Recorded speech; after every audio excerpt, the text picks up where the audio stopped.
Hey there mga my love spicy! So yan, no? So ngayon mga babes, so dahil isa kayo sa pinaka marami rin talaga no, na nanonood dito, manonood dito. No? So may pa-bonus reading ako for you guys. Thank you so much mga babes. So sa inyong wala talagang sawa na pag-antabay at pagtambay dito. No? So Pisces, okay, ang reading nito ay ang inyong bonus reading. No? Alamin natin yung iba pang dapat ninyong malaman, other mga paparating dito for you guys. No? But you know, kung hindi nyo pa know, summer pa po tayong other channel. Yung link ay dyan sa ating description box. Pwede nyo i-click yan para ma-redirect kayo din sa ating other channel kung saan nag-upload din po tayo ng daily collective readings for all signs. And wala rin po tayong gender here. So babae, lalaki, LGBT, lahat po welcome.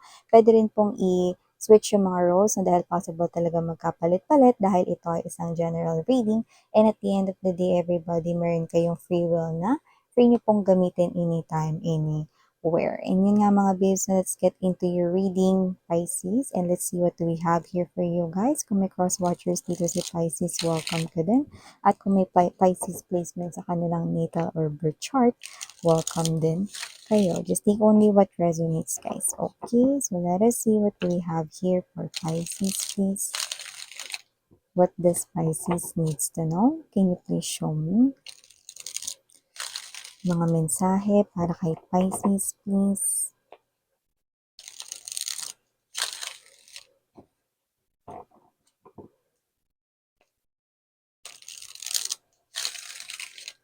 Okay, so let's go ahead and check this mga mensahe para sa iyo, Pisces. So guys, you do have here the energy of Knight of Coins. We also have here Two of Cups. We also have here this Temperance energy. And dito din Hangman in reverse position. We also have here the Four of Swords, Nine of Wands, bottom of the deck, Three of Coins, Eight of Wands, and the Ten of Cups energy. So, mukhang magbabago na talaga, no? In full circle, like 360 degrees, ang situation ninyo sa family. Medyo nakita ko ng pagsa-struggle dito. Tuloy-tuloy dito, no? Ng pag-chase sa money, no? So, I'm seeing you no longer chasing it because nakikita ko hard work will all pay off. Yung lahat ng efforts, pagsusumikap, no? Lahat ng pagtsatsaga ay nakikita ko na ang nilaga right here for you, Pisces, no? And it's for your family.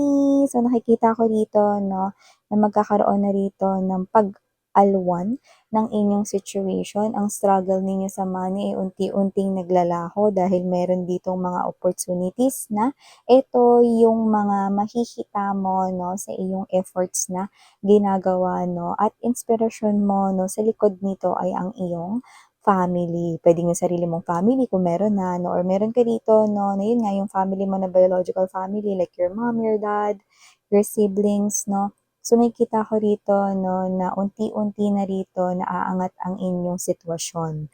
Okay? Yung struggle ninyo sa pera, nakikita ko unti-unti nang naglalaho yan, no? Kung may mga utang man dito, unti-unti na yan na nababayaran, no? One by one step at a time, no? At nakikita ko rin dito, no, na oras na para simula na, no, para iba naman ang sitwasyon na makaranas ninyo, no, or maranas ninyo, makaranas, bulol. So yun nga, no, nakita ko dito mga babes, no, na meron ditong mga opportunities, hindi lang sa iyo, pati sa iba pang miyembro ng inyong family, may mga magaganda ring mangyayari yan. Hindi lang sa area ng kaperahan, no, kundi sa health din. Nakikita ko good health din dito, no, ang iyong family, no, at nakikita ko rito, especially ang iyong parents, no, nakikita ko na good health talaga, no, yung mga susunod rito na blessings for them, no. So, wow, no, kasi parang ikaw to na basta okay yung family ko, go ako. Yun, no? Kasi ikaw to na parang ang biggest fear mo, no, is yung may magkasakit sa family, no, or yung meron ditong mahirapan sa family. So, parang ang energy kasi nito, okay lang kahit ako eh. Wag lang talaga yung family ko. You know, may ganong klase ng energy, no? So, nakikita ko dito na yung iba puwedeng higit sa isa yung pinagkakakitaan ninyo, no? Yung iba puwedeng kayo yung buong buhay, no, sa family ninyo, no? Yung iba big family dito, no? Or yung iba naman hindi big family pero ang daming gastusin, no? So, I think you're shouldering yung mga yun, no? And I'm seeing na gagaan na ang sitwasyon mo dito, sweetheart, no? Kasi meron ka na makakatuwang. Kung meron na nagtatrabaho sa inyong mga siblings or kung wala, makakahanap ng trabaho yan, no? So, nakikita ko na may tutulong na sa'yo rito, no? Gagaan na yung situation mo. The universe, yung angel na yun sa likodan, no? Will definitely pour blessings, no? Sa'yo and sa iyong family. So, maliban dyan, Pisces, nakita rin tayo ng energy rito, no? Na mukhang meron kayo ritong nakakamabutihan at mukhang yung iba sa inyo malapit nyo na siyang sagutin or malapit niya na kayong sagutin. Yan, naku, miss yan. Naku, miss yan, magbilang anghel ka talaga. Anghel talaga mga babes, dahil nakikita ko rito na ang angel para sa inyo ay malapit nyo nang maging relationship na magiging official na rin kayo, 'di ba?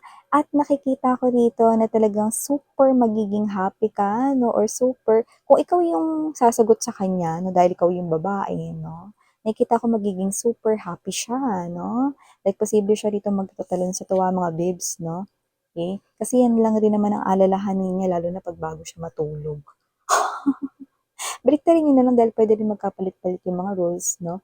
Kung kayo naman ito, no, na naliligaw sa kanya, no, hindi niyo alam na sasagutin niya kayo, okay? Sa umpisa, no, maaaring kakabog-kabog ang inyong dibdib, pero nakita ko na sobrang magiging happy kayo rito sa sasagot niya sa inyo.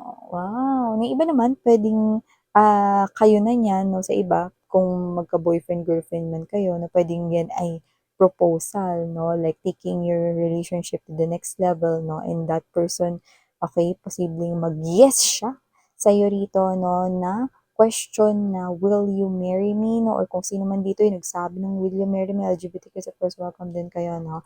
It's definitely confirmed. It's a yes, yan, no? So, nakita ko rito that mutual ang feelings ninyo, dalawa. At nakita ko dito na magandang simula na this is obsession. Okay? This is that kind of balance. There's love, there's balance and obsession, no? Both of you guys, mas nakikita ko rito na yung obsession ninyo is to continue na i-explore dito ang inyong mga dreams, no? Pero magkasama. Yan, no? So, nakikita ko rito na may mga plano kayo para rin sa mga sarili ninyo, pero nakikita ko rito, magagawa nyo pa rin yan, no? Ng magkasama, 'di ba? Kasi 'di ba may mga relationship kagaya ng mga napapanood ninyo sa mga palabas, 'no? Kasi gagawin ko muna yung pangarap ko. Bakit hindi mo puwedeng gawin yung pangarap mo nang hindi siya kasama? I mean nang kasama siya. 'Di ba? So, dito nakita ko walang iwanan, 'no? So, nakita ko dito na parehas ninyo matutupad yung mga pangarap ninyo, 'no, ng dalawa kayo, okay, na magkasama. So, nakikita ko rito maganda 'tong hangman na 'to kasi naka-reverse siya rito. Kasi once na ito ay 'pag ganito mga babes, ibig sabihin hindi buo ang isipan, may agam-agam, hindi komportable. Pero 'pag ganito 'no, maaaring may sitwasyon dito na posibleng hindi kayo komportable before ang magiging komportable na kayo ngayon, 'no. Ito ay more likely na nakukuha ko rito kung dati, 'no, posibleng hindi kayo kumakain dun sa mga restaurants, 'no, na pinagkakainan ninyo ng ex mo dati, 'no, kasi ayaw mo siyang maalala, 'no, kasi naaalala mo lang siya dun, 'no, whatever. Or hindi ka nagpupunta sa mga ganitong lugar kasi madalas niyo yung pinupuntahan, 'no, or baka kayo ito na hindi naman tungkol sa love na pero may mga lugar, may mga bagay, may mga pagkain, yung mga gano'n, 'no? Or may mga pati yung mga brand ng mga damit 'no, na parang may naaalala ka do'n, 'no, and it's a particular situation. Puwedeng yung nakasama mo na tao do'n wala na 'no, or doesn't have to be na wala na as in namayapa or ano, yumao 'no. Puwedeng hindi mo na kasi siya kasama 'no, eh, dito sa life mo hindi mo na rin siya nakakausap 'no. So, dati hindi ka komportable sa mga bagay ngayon na ngayon nakikita ko na unti-unti mo na rito na parang, um, nahi-heal yung sitwasyon na yon at kung yan man ay restaurant or whatever 'no, possible na, nakakainan mo na yan, no, nang hindi mo naiisip kung sino yung dati mo kasama dyan or whatever, no. So, nakikita ko nagiging komportable ka na, no. So, iba na yung nakikreate mong memories, no. Kung dati iniiwas mo, "Ay, huwag ka kumain diyan, doon na lang tayo sa isa." Ngayon, "Oh, dito na tayo kumain, masarap pagkain dito." See? Gano'n. So, nakikita ko kayong nagiging malaya na from something na posibleng hindi kayo komportable noon. Pero okay na kayo ngayon. At yun nga, nakita ko ng energy rito, no, na yung iba ha, single people, okay, Pisces, maghanda, no? May mga panaginip na hindi naaalala, pero ito dapat alalahanin nyo. It's a must. Ang hindi makaalala, pitik sa ilong. Yan, may kondisyon. Yan o, bakit pinapaalala mo sa amin yan, Miss Yan? Dahil maganda to. Kasi kung ano man yung, ano man tong panaginip na to na sinasabi ko sa inyo, no, wag nyo na lang tingnan, no, itong larawan dito, no, kasi tingnan mo naman yan. Mukha siyang stress, no, pero hindi yan ang meaning niyan, no, dahil ito ay nakaangkla sa Two of Cups energy. Okay? Miss yan, single, yung sinasabi mo. Oo. Kung single ka, meron kang papanaginipan. Yan, no. Nakikita natin yung dito, no, sa mga susunod na mga araw, o kung hindi, susunod na mga linggo, like hindi na yan malayo from happening. So, meaning to say, hindi na yan naabot ng buwan or whatever, no? Meron ditong isang panaginip kung saan malinaw na malinaw mong makikita ang iyong true soulmate. Yan, no? At kailangan mong tandaan ang kanyang itsura, no? Para naman exciting. Kasi di ba yung iba, hindi ko maalala yung panaginip ko, wag na nga. Yan, no? Pero eto, naku, panaginipan ko siya, pero hindi ko maalala yung mukha niya, yan, no? Patay tayo dyan. Pero yun nga, no, kung kaya ninyong maalala yung mga babes, no, go. Diba? I-recall ninyo, no, because the eyes and the nose, hindi man ganun kalinaw, pero makikita mo. Medyo foggy, pero makikita mo. Yun ang sinasabi dito with the temperance energy. So, are you ready? Because nakikita natin dito, no, na yun yung parang mapa mo, no? Para masabi mo na siya na, no, yung the one mo. Dahil malapit mo na rin siyang mamit dito. That same face is the same face of your true soulmate. Wow! So, i-claim nyo na yung mga messages na yan, Pisces. Thank you so much again. I'm Yuriana on me. Sarang Hiya, Love and Light. And